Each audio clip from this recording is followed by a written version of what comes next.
Educación Financiera BBVA presenta.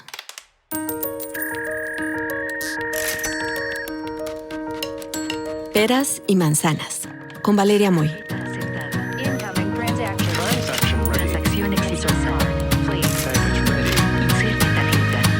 El podcast donde la economía cuenta.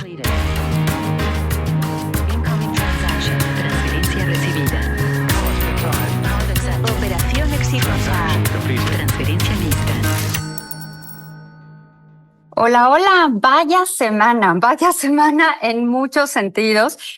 Hay cosas pasando, está la reforma al Poder Judicial en la conversación, están muchas reformas además de la reforma al Poder Judicial. Lo que pasa es que creo que en órdenes de magnitud sí estamos hablando de diferentes cosas y además están sucediendo más cosas en la relación entre México y Estados Unidos. Para platicar un poco de lo que está sucediendo, y digo un poco porque la relación es verdaderamente compleja, con un montón de aristas, hoy está con nosotros Pedro Casas. Pedro es director general de la American Chamber of Commerce, amigo, gran amigo, y me da muchísimo gusto tenerte por primera vez aquí en Peras y Manzanas. Pedro, bienvenido. Mil gracias por la invitación, Valeria, muy emocionado. Oye, a ver, la American Chamber of Commerce sacó un comunicado justo en estos días en los que evidentemente no han sido los únicos que han alzado la voz. Ha habido pronunciamientos de las cámaras, de las embajadas, de empresas en lo individual, de grupos, de periódicos. Está habiendo muchísimos pronunciamientos en contra o por lo menos sugiriendo que debe de haber mucha mayor conversación en lo que respecta al Poder Judicial, a esta reforma propuesta al Poder Judicial. Yo lo que te quiero preguntar, Pedro, es, porque esto me parece que en la conversación nos perdemos un poquito. ¿Cuál es el impacto que esta propuesta de reforma al Poder Judicial podría tener en el ámbito económico? ¿Por qué todo mundo está alzando la voz? ¿Por qué salen los bancos de inversión, las calificadoras a decir, hey, esto no está bien? Si se hace esto, si se aprueba esto como está, se pone en riesgo la inversión. ¿Por qué? Muy buena pregunta, Valeria, y va a estar complicado, pero vamos a hacer el mejor de los esfuerzos para poder desmenuzar el problema tan complejo y aterrizarlo particularmente al tema económico. Y creo que para lograrlo aterrizar va a haber tres canales o tres vías por los cuales esta reforma le puede pegar a la economía mexicana. Uno es el impacto que puede tener en la calificación de nuestro país, y ahí es donde vienen justo los anuncios que han hecho en estos últimos días calificadoras como Fitch Ratings o JP Morgan. Dos, el impacto que puede tener en el TEMEC, nuestro contrato, en nuestro tratado comercial más importante, sobre el cual se basa un comercio bilateral que este año probablemente llegue a los 900,000 millones de dólares entre México y Estados Unidos. Y la tercera es, como ya lo dijiste, el impacto a futuras inversiones. Entonces, vamos a tratar de desmenuzar esas tres. Empiezo por la calificadora, por la de la calificación. Una reforma de este estilo, en el cual puede haber impactos a la independencia de la Procuraduría de Justicia, a los costos implicados para el Poder Judicial, la simple función de uno de los tres poderes de este país genera un debilitamiento institucional en México y un debilitamiento institucional en el país, principalmente en la Procuración de Justicia, pues genera que el clima, la certeza que el país da hacia afuera sea menor. Y eso entra dentro de una ecuación de múltiples factores que las grandes calificadoras le dan a un ecosistema, a una economía, a un sistema para decir, bueno, aquí es muy positivo invertir, es más o menos, etcétera, etcétera, ¿no? Y entonces cada uno de esos factores genera que la calificación pueda ser mayor o menor. Y y podríamos hablar de muchos otros temas que no me voy a desviar, pero la calificación de México ha ido disminuyendo en los últimos años. El último gran bajón, digamos, se dio por el incremento en el déficit. Entonces eso genera riesgos en las finanzas públicas y entonces las calificadoras bajan un poco su calificación. Y esto las calificadoras ahora lo toman como otro agravante a la calificación. Se puede desencadenar una espiral negativa de muchas cosas.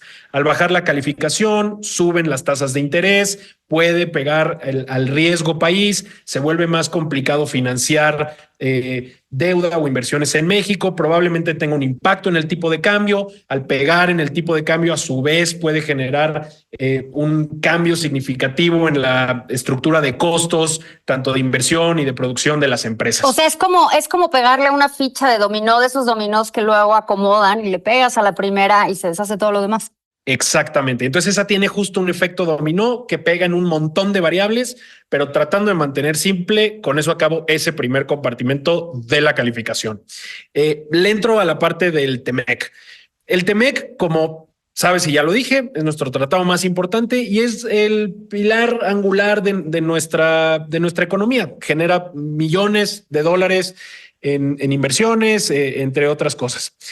Y aquí hay dos partes importantes del TEMEC que se ven afectados. Si bien la reforma no afecta directamente en punto y coma a alguna disposición del TEMEC, lo afecta por dos vías. Uno, como bien te acordarás, el TEMEC, digamos, la joya de la corona del TEMEC para Estados Unidos y por ende para México han sido los temas laborales. Los temas laborales, el mecanismo de respuesta rápida y otros, es una parte del tratado que está justamente en el capítulo 23A, si no me equivoco, es irrelevante, que genera el consenso bipartidista, ha hecho que en Estados Unidos, tanto a la izquierda como a la derecha, se vuelva algo interesante y entonces le da mucha viabilidad a su aprobación en Estados Unidos y que siga para adelante.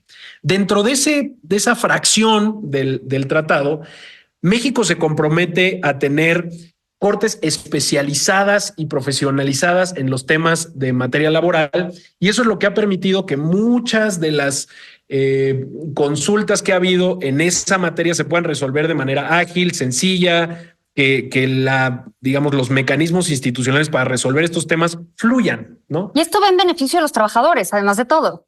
Además de todo, sí, exactamente. No es justamente el poder asegurar que haya mecanismos para las negociaciones colectivas, entre muchas otras cosas, ¿no?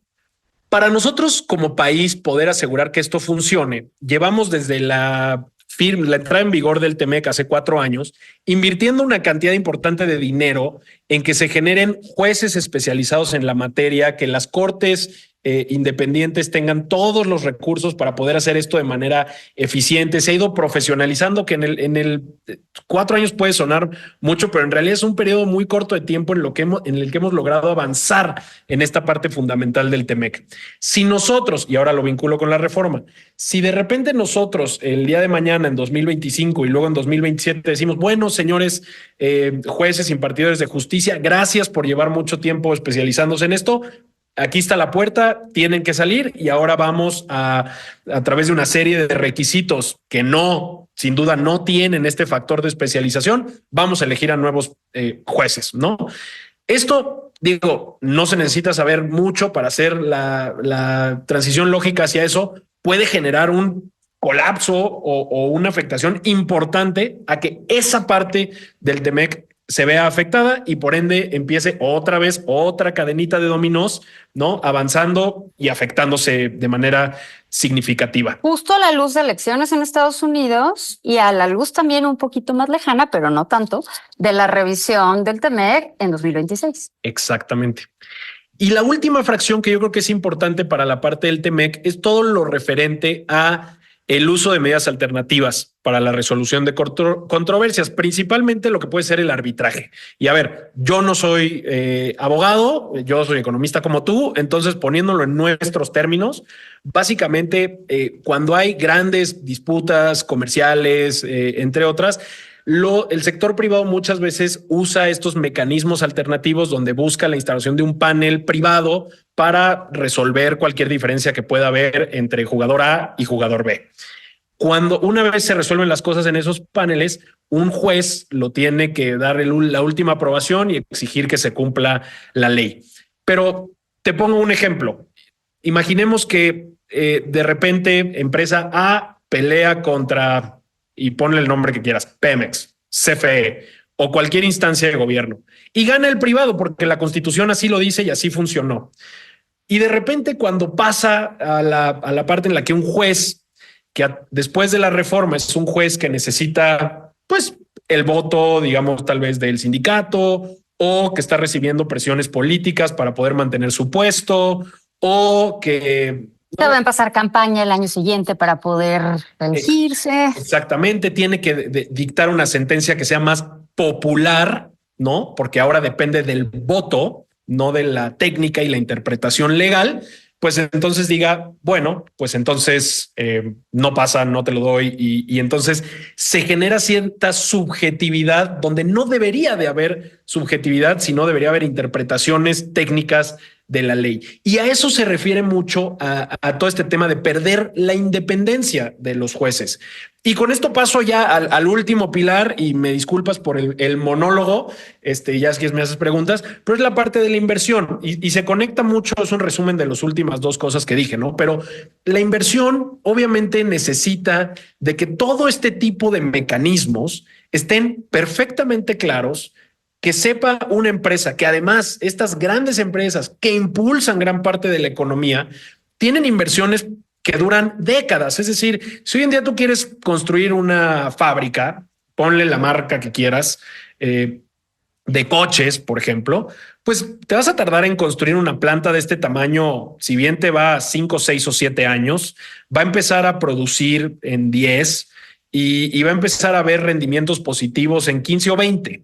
Si en ese periodo de tiempo tú sabes que a lo largo de ese proceso las leyes o la interpretación de las leyes va a ir cambiando porque los jueces van a tener que ser electos, porque van a tener que tener una reelección, que eso es una parte también importante, entre otras cosas, además de, insisto, no quiero entrar en las partes técnicas de la reforma, que si quieres lo hacemos, pero le restan solidez y certeza a las instituciones impartidoras de justicia y por ende generan un marco que no beneficia a que haya mayores inversiones.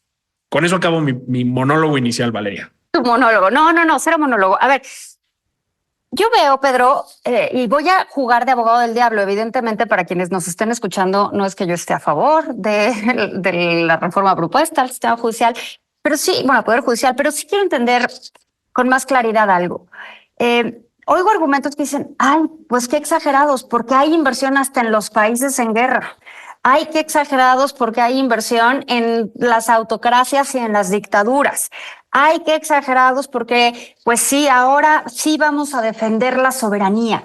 ¿Cómo juegan estos argumentos en materia económica? O sea, ¿qué está sucediendo en términos de inversión y de crecimiento en relación justo a estas propuestas y a estos argumentos que creo que están permeando en la conversación y no sé si nos lleven a un buen puerto, la verdad? De acuerdo, mira, arranco con la parte de la soberanía y yo creo que es bien importante. Y empiezo por nosotros, por la American Chamber of Commerce, que lleva 107 años instalada aquí en México, y te doy algunos datos, ¿no? O sea, las empresas americanas invertidas en México dan empleo a más de 10 millones de mexicanos, ¿no? Esos son salarios pagados en manera formal a mexicanos. Pagan cientos de miles de millones de impuestos al SAT, ¿no? De manera formal, porque la verdad es que cuando veo los números de empleo formal, claro, o sea, y me dices 10 millones de empleos formales, sí es como un porcentaje importantísimo de todo el empleo de México. No estoy hablando únicamente de ese dato, sino de todo el empleo de México. Si me dices 10 millones de empleos formales, sí estamos hablando de una magnitud muy importante. Muy significativa. Y luego vámonos a las cifras de inversión extranjera directa del último trimestre o de lo que va del año, los primeros 6 meses del 2024. Ambas cifras se parecen. Cerca del 97% de la inversión extranjera directa en este país es la reinversión de utilidades. Por ahí se escucha de repente argumentos que dicen, no, es que las empresas ganan dinero y se lo llevan. Bueno, hoy en día casi el 100% de la inversión en nuestro país, que además está en cifras récord, el año pasado 36 mil millones de dólares, en lo que va del año ya vamos en 31, es de las empresas ya invertidas en México que están diciendo vamos a reinvertir, vamos a crecer, vamos a crear nuevas líneas de producción, vamos a expandirnos. Y de ese, para seguir el ejemplo, ahora sí con nuestra camiseta, 44% es de las empresas americanas, ¿no? Entonces, un poco, creo que es un argumento un poco ya arcaico.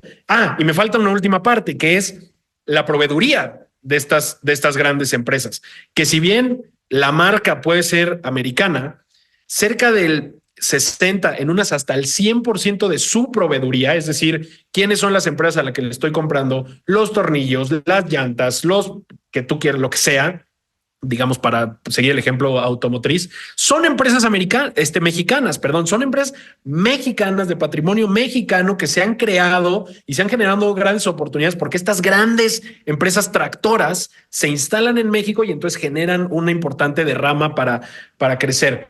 Ahora, estoy diciendo que esto es perfecto, que no hay falla en el argumento, que todas las grandes empresas, toda la proveeduría mexicana se ha creado por esto. No, hay muchas cosas que podemos mejorar. Creo que tenemos que hacer un esfuerzo importante por incluir nuevas regiones en el país, como ha sido el sur-sureste, que ha estado altamente desvinculado a esta lógica de comercio exterior.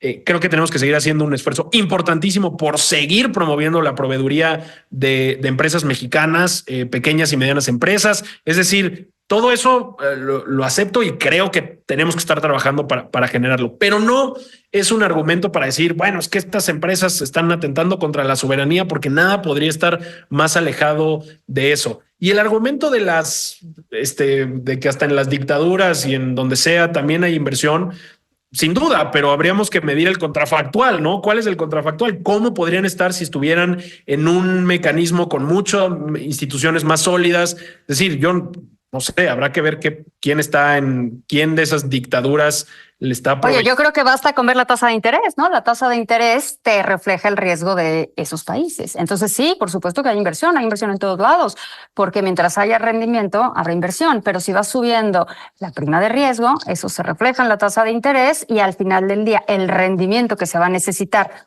por la inversión, la que sea, que se ponga en el país, va a tener que ser más alto, lo cual pues va dejando fuera algunos proyectos quizás no con un rendimiento tan alto. Entonces, yo no tengo ninguna duda de que sí, no es que la inversión desaparezca de un día para otro, no es que la inversión se caiga a cero de un día para otro, pero sí le estamos poniendo una piedrita en el zapato, que no es una piedrita, es una piedrota en el zapato de la inversión que desaprovecharía un momento que México podría estar creciendo, ¿no?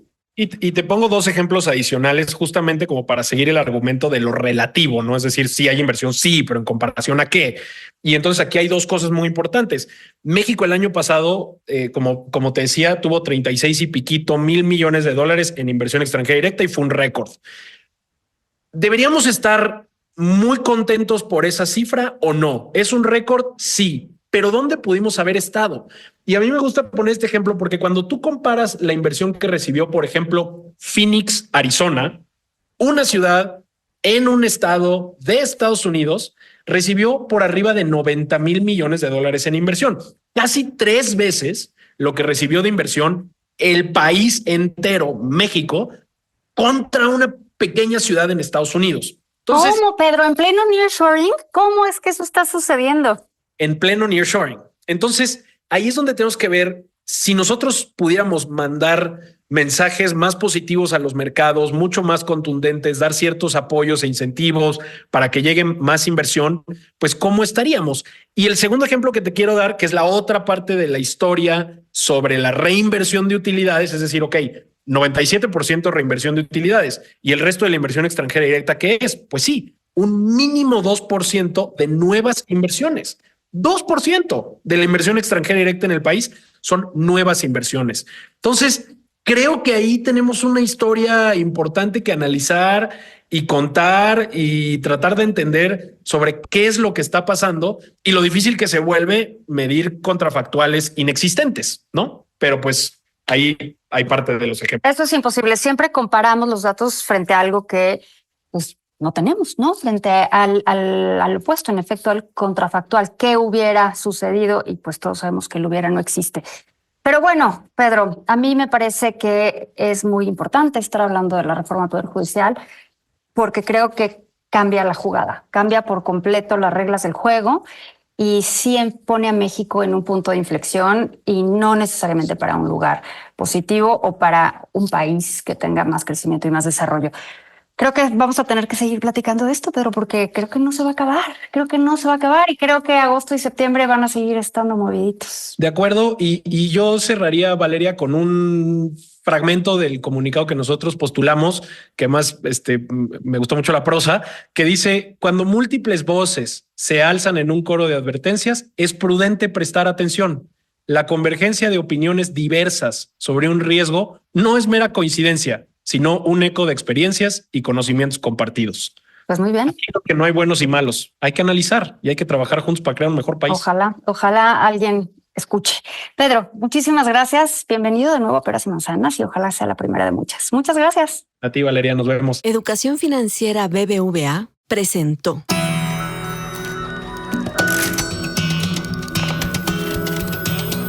Peras y Manzanas con Valeria Moy. El podcast donde la economía cuenta. Escucha este y todos nuestros podcasts en asícomosuena.mx, Spotify, Google y Apple Podcast.